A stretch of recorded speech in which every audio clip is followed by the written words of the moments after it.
Hi good morning. இன்றைக்கி வந்து soya chunks வச்சு நம்ம சூப்பரான ஒரு சைட் டிஷ் எப்படி பண்ணுறதுன்னு பார்க்கலாம் வாங்க.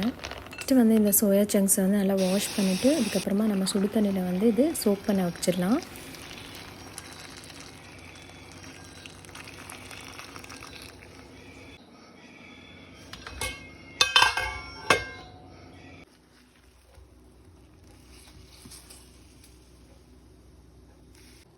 அதுக்கப்புறமா நம்ம வந்து நல்லா பிழிஞ்சு விட்டு இது வந்து ஒரு கடாயில் மாற்றிக்கலாம்.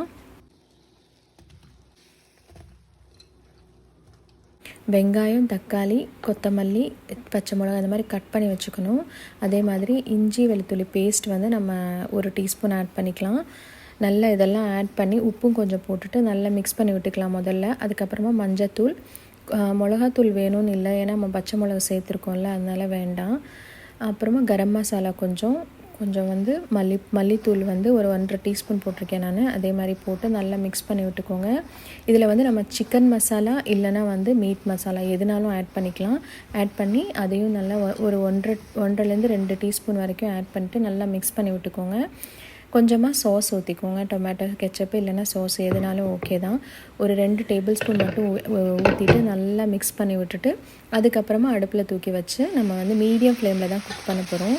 இது வந்து மீடியம் ஃப்ளேமில் அப்பப்போ வந்து அடிக்கடி நம்ம கிளறி விட்டால் போதும், ஒன்றுமே இல்லை. ஆயில் வந்து நான் சொல்ல மறந்துட்டேன். ஆயில் வந்து 2 டேபிள் ஸ்பூன் ஆட் பண்ணிக்கோங்க. ஆயில் ஆட் பண்ணிக்க எதுனாலும் ஓகே. கொக்கோனட் ஆயில்னால் இன்னும் கொஞ்சம் ரொம்ப நல்லாயிருக்கும். கேரளட்ஸ் வந்து கொக்கோனட் ஆயில் தான் யூஸ் பண்ணுவாங்க இந்த டிஷ்க்கு. அப்போது கொக்கோனட் ஆயில்னால் கொக்கோனட் ஆயில் யூஸ் பண்ணிக்கலாம். இல்லைன்னா நம்ம வீட்டில் எந்த ஆயில் யூஸ் பண்ணுறோமோ அதை யூஸ் பண்ணிவிட்டு ஒரு 10 to 15 மினிட்ஸு ஒரு 10 மினிட்ஸ் போதும் குக் ஆகிறதுக்கு. நான் வந்து சாஸ் வந்து லாஸ்ட்டில் தான் ஊற்றுறேன். நான் ஆட் பண்ண மறந்துட்டேன், அதனால லாஸ்ட்டில் ஊற்றுறேன். எப்படினாலும் ஓகே தான். அந்த டேஸ்ட் வந்து சேமாக தான் வரும். தேங்க்யூ.